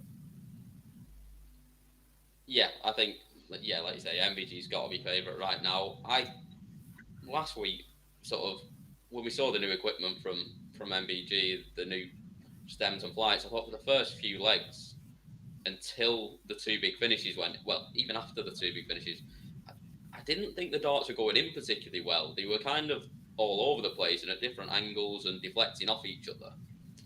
But he's still managing to throw ridiculous averages while they're doing that. And I just don't think Gezi's quite there at the moment. I think we're seeing improvements. We're seeing him get a little bit better, but he's not at that level yet. And the missing out on practice again this weekend by having to pull out, I don't think helps him either.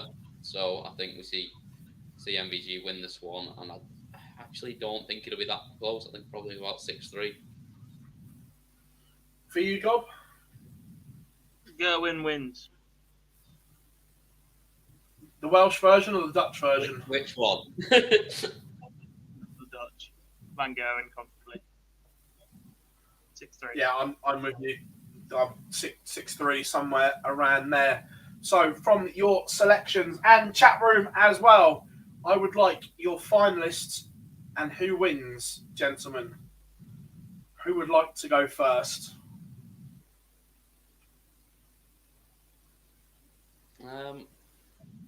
I think I'll go first because I'm going to stand by what I said. I think I said the other night that we see a back-to-back winner, and James Wade beats Johnny Clayton in the final.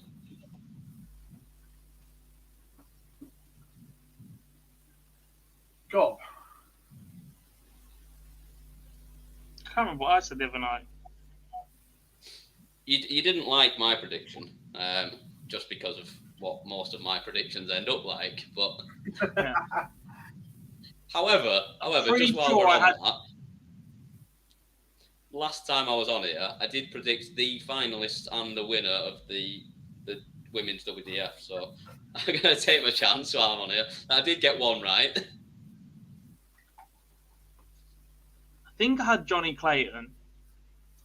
I'm just not sure if it I was think you against might Wade have. or Van Gerwen. I think you had Clayton to beat Van Gerwen.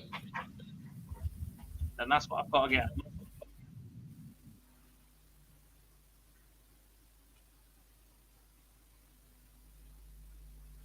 Because Gob's gone with that, I'm just making a change of mind. Because I was going to go for that final, but when we go the same, it goes wrong quite bad. Oh, please, Wadey wins. Yeah. No, I was the same as you, Gob. But Yeah, exactly. So- But if it goes wrong, then Cam's comes true, and I'm all over that. so with that, I'm going to change my prediction for the semi-final. I'm going to go. Oh no, because I don't think that. No, I'm with Gob. I think the final will be Clayton MVG, and I think Johnny nicks it mainly because he'll have the darts in the final. The fact they don't bull up, I think, being in the top half of the draw if the person in the top half of the draw is playing well, it's a huge advantage because there's no bull up. I really dislike not pulling up for a final. Like I kind of get it in the earlier stages, but for the final, I'm all for pulling up and do it on stage.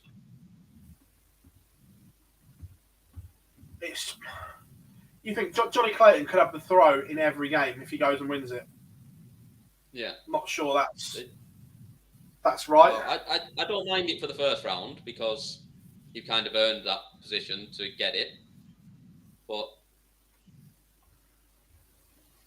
it doesn't make any sense.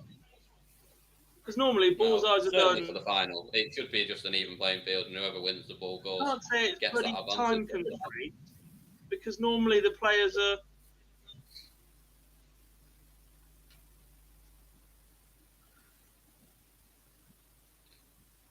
I mean, there's a reason the ball has to be done. There's a reason the ball can't be done on stole. Two reasons. One, it can take forever, as we've seen in Pro Tours. And two, the unpopular one, the bookies need time to price the games up accordingly who has the throw.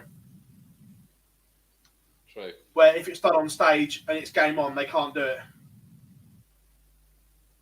Yeah, that's true. But I do like watching a ball off, though. It is fun. Yeah.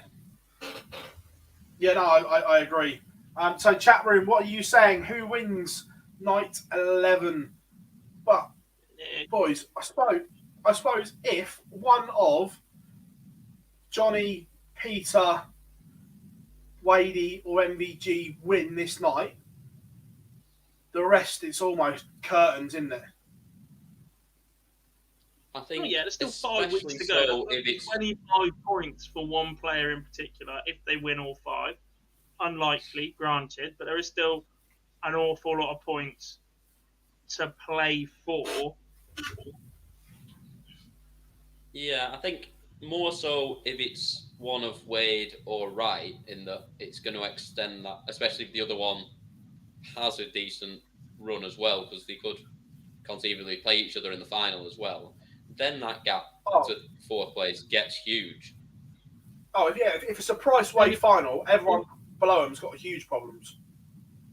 Yeah. And the other players we've tipped to get there are Clayton and Van Gerwen, so we're already looking at it from that point of view that they are dropping off a bit. But like I said, Mark Smith, Joe Cullen just need to start clicking into gear. Cullen's got Wright, then Price, then Van Gerwen in the next 3 weeks.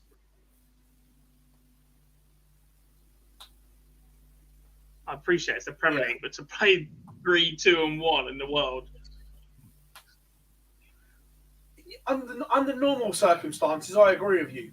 But playing 1 and 2 right now, maybe not the worst thing in the world. I think right now, you would rather play 1 and 2 than Johnny, Wade, or Van Gerwen. Yeah, definitely. 100%. I would much rather play either of those two right now, because they are not in good form.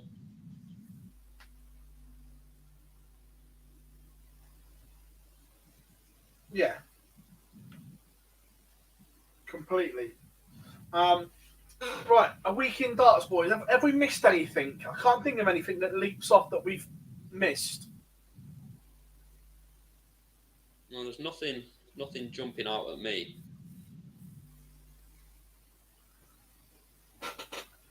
So if that's the case, chat room is open and we're going to have a decent chunk of question time, unlike last week when we went deep into Fergie time to fit it in.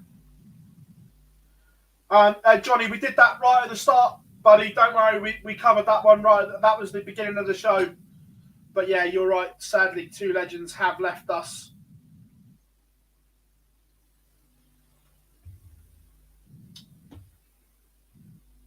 Just whilst the questions come in,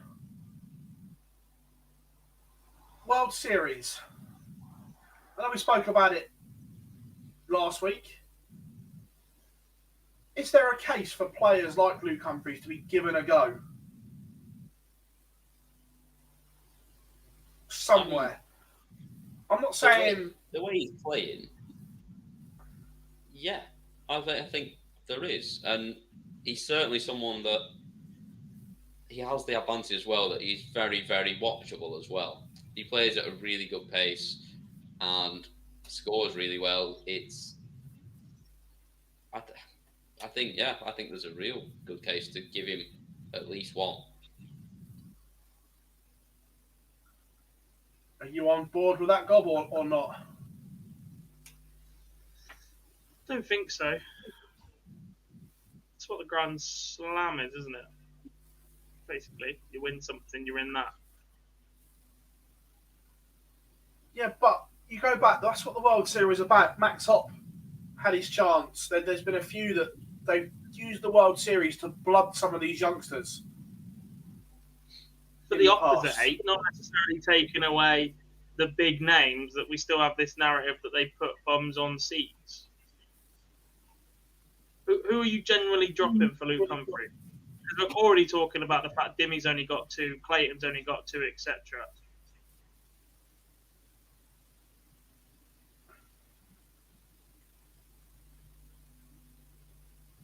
I mean, who are you dropping? Because your Super Sixer and everything. Your Super Sixer and everything. Yeah, that's what I'm giving their name. I mean, there is probably a glaring one, but never. You're thinking exactly the same as me.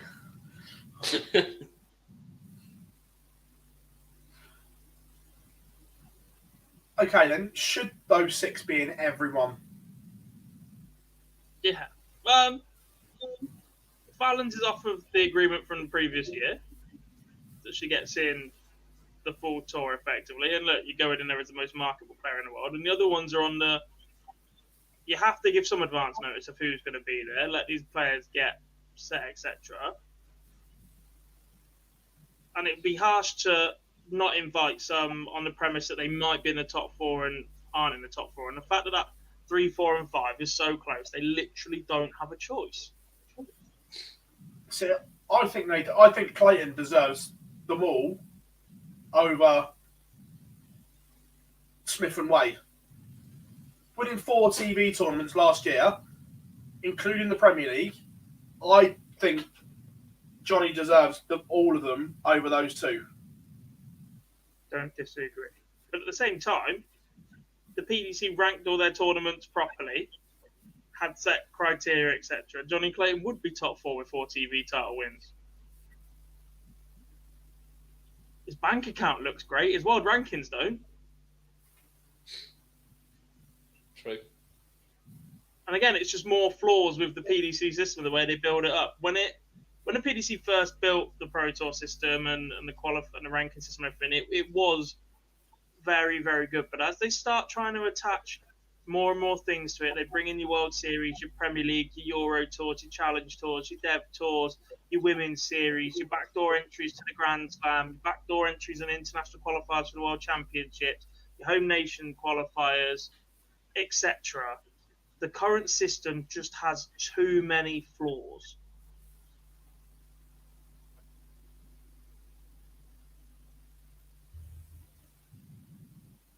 No, I agree. I've said for ages I don't like. And ultimately, the line at the top is, yeah, but we made the decisions.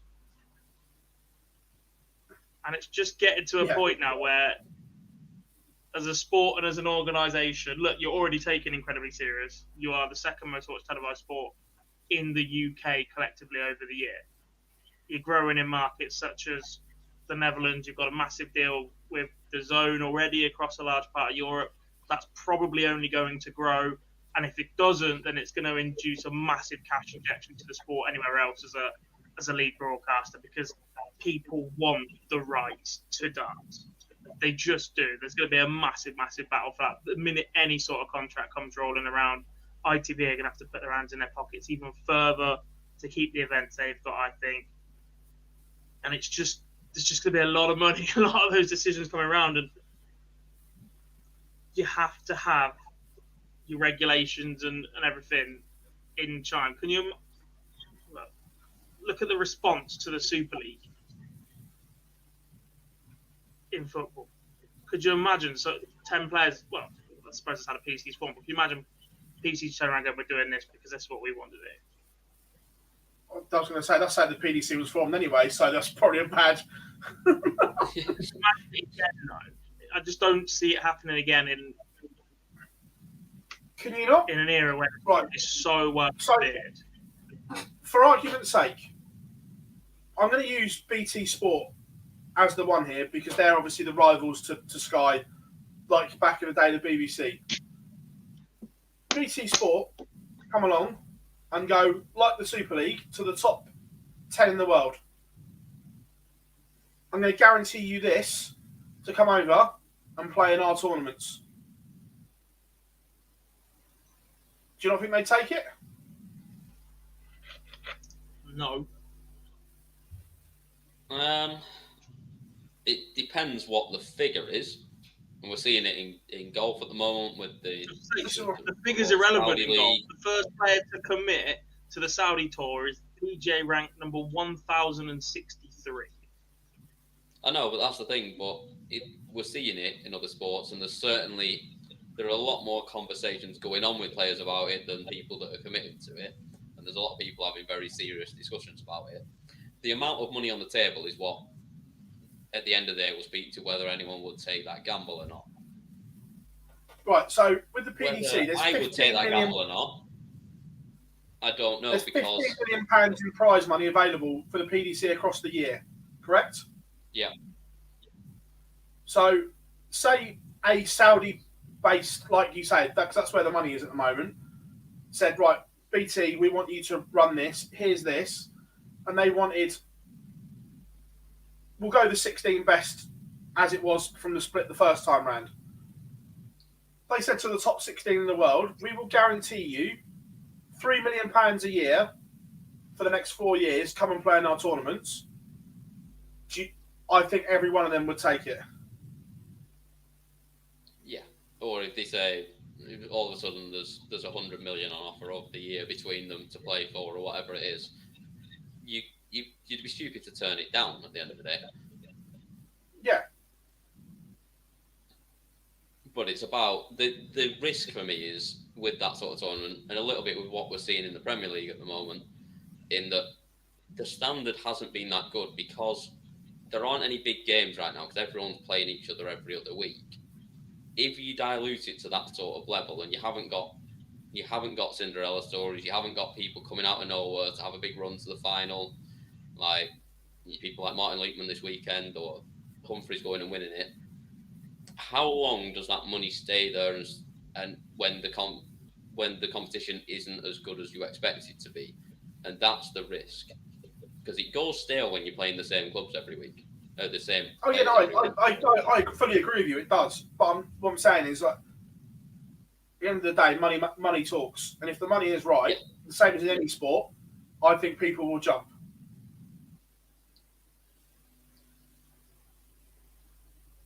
They will, and maybe not all, but depending on who the ones that jump are, says to who else will jump as well. Yeah. You're telling me right now, if you look at golf, if Scotty Scheffler, Bryson DeChambeau, Tiger Woods all decide to jump to Saudi, all the other players, the top players, go as well. Yeah, it's a dominant. It's a dominant. Yeah, but once one goes, it's then easier for 2, 3, and 4 to follow. It's just that first one to follow. You also have that ego thing where you look at footballers that are offered massive wages or actually take a step down, that thrive on being the top dog or carrying it forward. And I think you'd get that in darts as well, where not everybody would go, look, especially with the age of some of the players now, they've got absolutely no intention of faffing around and moving around. They're comfortable, they're happy, they turn up, they throw their darts, etc. And you've just got the opportunity for someone like a Dimmy to stick around in the PDC, go, no, actually, I'm going to carry this organisation, I'm going to mop up everything else that comes underneath it. Yeah, but what's it worth at that point? If the rest of the top 16 have gone, what's it worth winning anything in it? Look, Phill said it was guaranteed for what? Everyone's going to sit there and say... At some point, those players in there are going to need replacement. Not... The minute you come up with a rival organisation, your current one's going to stick contracts or whatever in front of you, saying you can't leave for this one. If you do, you owe prize money back, etc. Wouldn't be the first time we've seen it. They lose all progression routes. The PDC just has everything you need to keep the sport growing and sustainable. Chuck money at it, top point. If you can make 10, 15 million quid in 3 years, you don't need to play again. You don't need any progression. People want to play again, though. It's short-sighted to just say, I want 10 million, I'll piss off in 3 years' time. It is, but at these the end of the day, it depends on what someone's driving. If you look at and they can't go back. And if it doesn't take off, like you said, the games get boring. If you only take the top 16, etc., it will lose eyes on it very, very quickly. You think how many people stop watching the Premier League, etc. Then got to sell out arenas for it and everything else. Build up that pedigree and that history. You can take the top 16, and then remember, anyone that hasn't got a tour card, you can then entice them to come and play as well. A bit like the WDF season now. How do you prove you're at that level? That's what I mean. The Q School, etc. As much as we don't like it, and Challenge Tour and Dev Tour, etc. All of those avenues become cut off to you. You build a second tour, or you build whatever else it might be, and you have these next players down playing in that. I'm not saying it's beyond the realms of possibility, but I just do not see it being. I'm not sure it's anything that's in the works or anything more money that we out might see. Still capable as a global brand and just steal the top 16 best players. Just not sure it happens.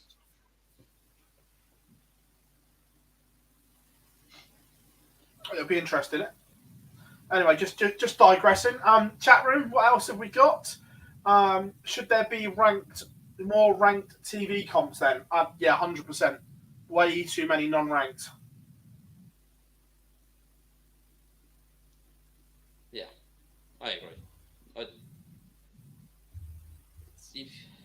I almost like it's the thing with the Premier. I know it's an invitational tournament, but at the end of the day, that's part of the thing that's not great about it. Is that it doesn't mean that much outside of just the pure cash of it.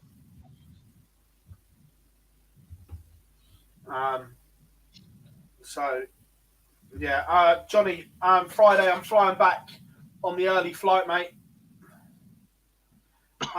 Brock, yeah, the answer is I don't know.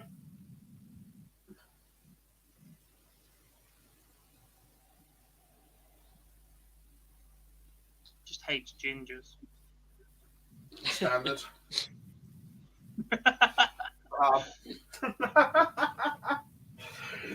It's all good.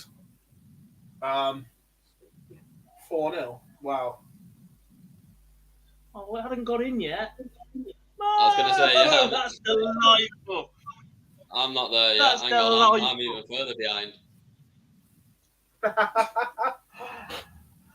Mo Salah. Oh, Charles gone to bed already. Well, he made it further this time than last time, at least. Yeah, but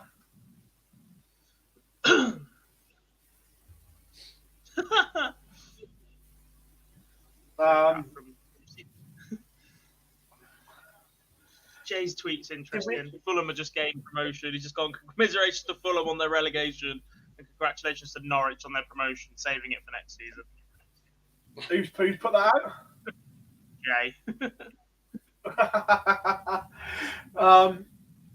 Johnny says, did we ever work out if the WDF was a continuation of the BDO or a new tournament? No, we didn't, Johnny. So many mixed messages over that, it was unreal.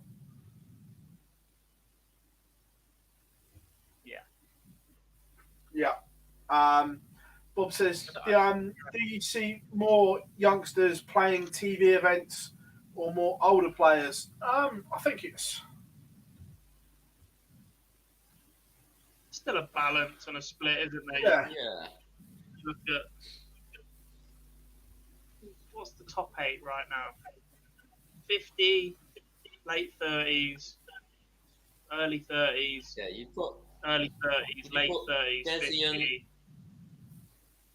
Gezi and MVG still in the younger bracket. Just yeah. Borderline. Yeah. Well, the Gezi's not as old as he not as young as he looks. What was he 36? I think it's one of them. It's still young in darts at the end of the day, isn't it? He's still got a long, only long a time. year behind James Wade. And yet we're looking at him as being relatively new and been around the sport for God knows how long, and forgetting that James Wade is only a year older and could do exactly the same thing. Yeah. Yeah.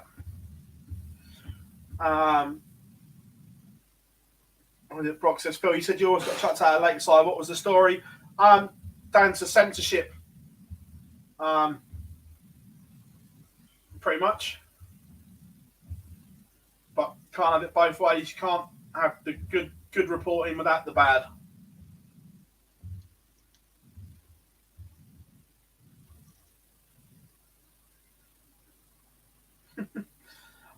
Do you think Bo Grease will be the best female dart player in years to come?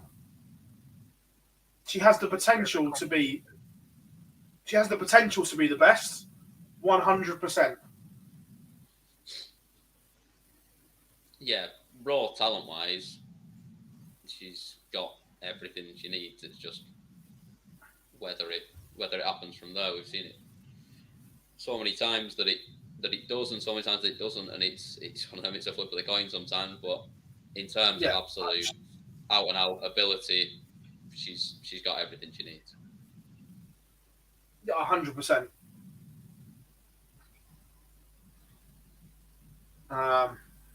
God, we want 5. I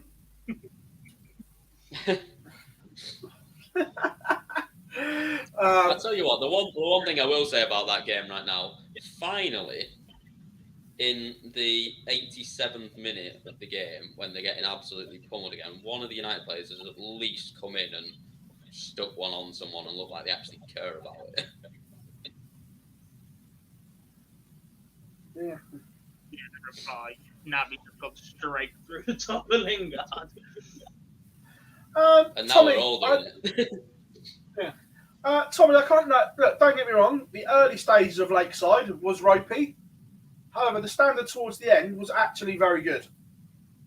The early stages of any World Championship is ropey because you have international qualifiers, you have players that aren't traditionally on your tour. If it was just your top 32 players in the world, A, it doesn't have the sense of being a World Championship, but B, your standard would go up. Oh, yeah, no, agreed.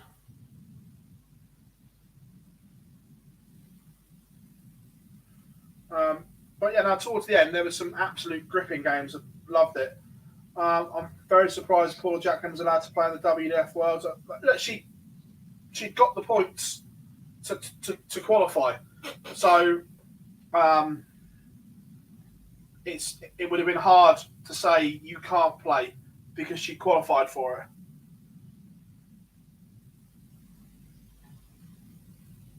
Yeah. Agreed, boys? As much as her and her husband are an absolute stain on darting history, yes. Yeah, as much. Yeah, there's not much of a discussion about it. At the end of the day, if you've qualified, you've qualified. And also, if you don't let her play, who are you going to back to not win a leg?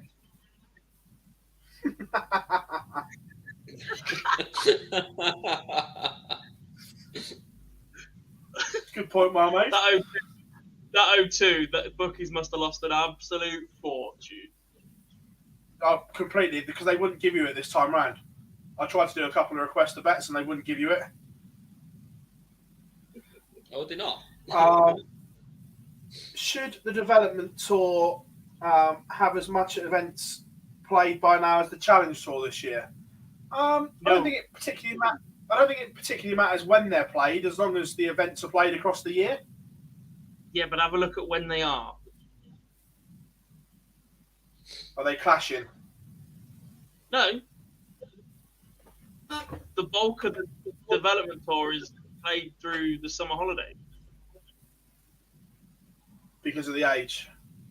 Because of the age. Because kids still need to get off school and travel out day, etc. You've got college students, uni students, etc. All within that age bracket. The most part, the PDC try and put at least 2, maybe 3 of those weekends in your summer holidays. Yeah, it ruins your holidays, but at the same time, if you want to play darts at that level, that's something you need to do. You get your latter one for your World Youth Championships heading into that weekend, etc. But yeah, you should normally get two of those weekends in your summer holidays, I think. That's fair enough. Yeah, no, 100%. What the minimum age is 16, isn't it, to play on the Dev Tour? Yeah.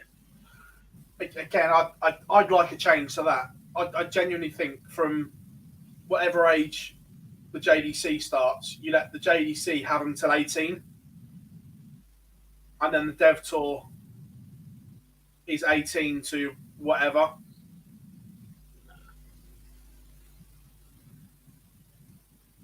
There has to be something, because at the moment the Dev Tour is a shambles.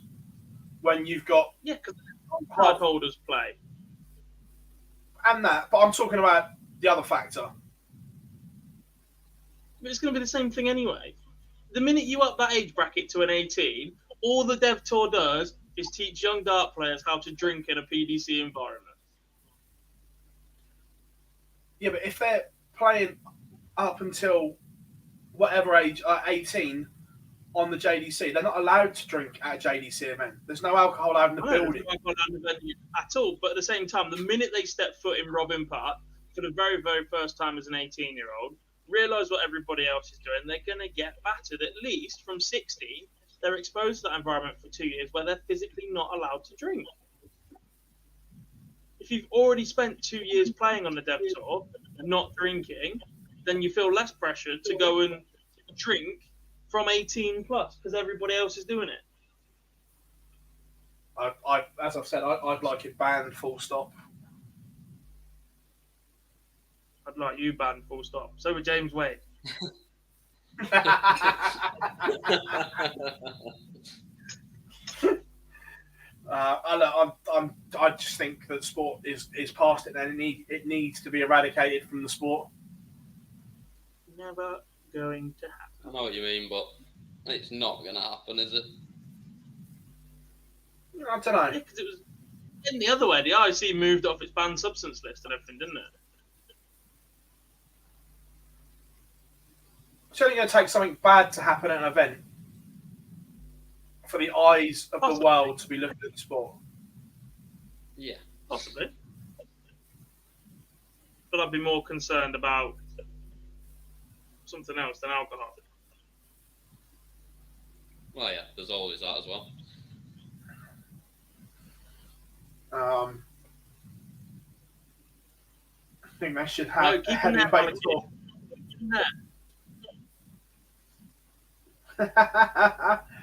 How are we doing, Craig? Hope you are good.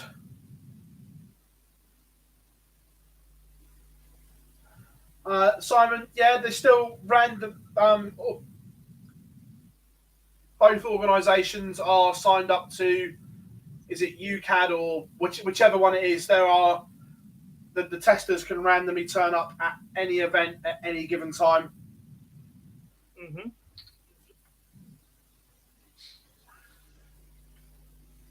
I think that might be why it's never been signed, Johnny. 100%.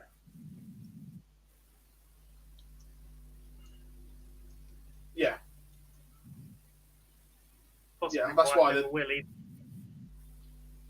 Oh, completely.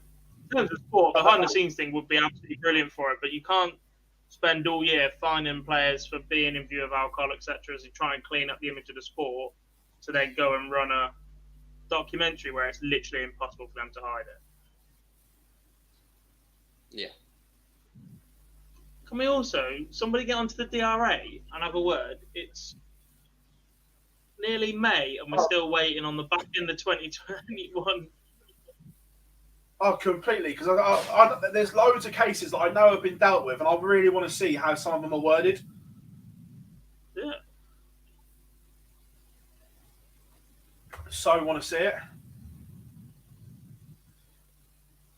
Tommy, you can't release any sort of pint or unit limit on anybody because it affects people of different sizes differently. And B, you could have that within a venue, but that's absolutely not going to stop anybody turning up under the influence already. I mean, you could kind of police it in terms of if you breathalyze it like a breathalyze them on the way in. If they're over X, you're not playing. Gone. But it's not going to happen. It's never going to happen, but you could police it that way.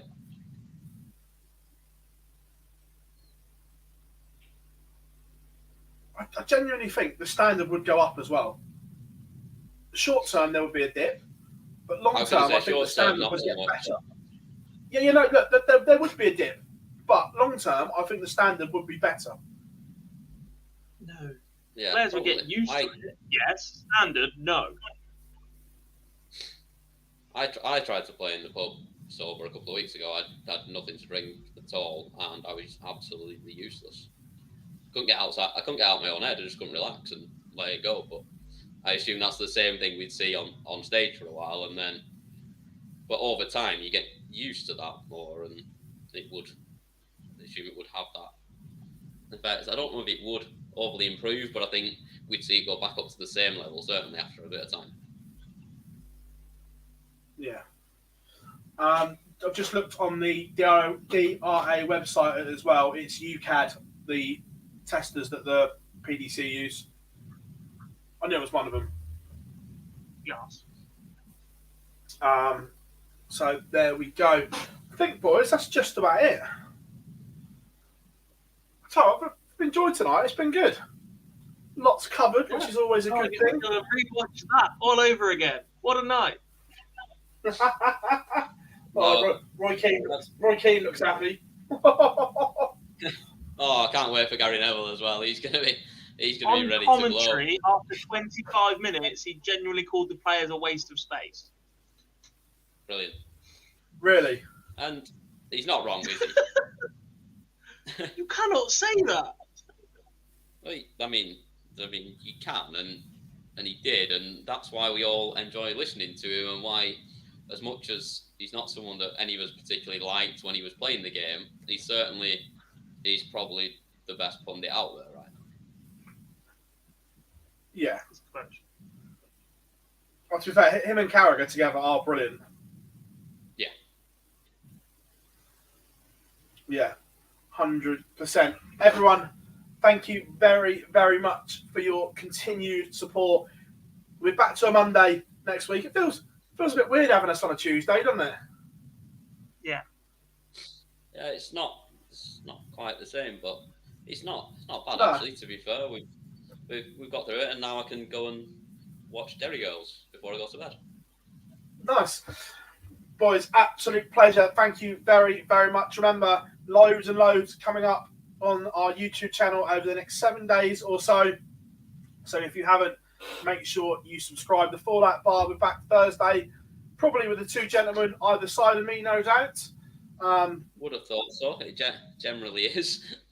Generally is. But we have been on 9 Darts. It's been an absolute pleasure keeping you entertained for the last 2 hours or so, and we will see you all very, very soon.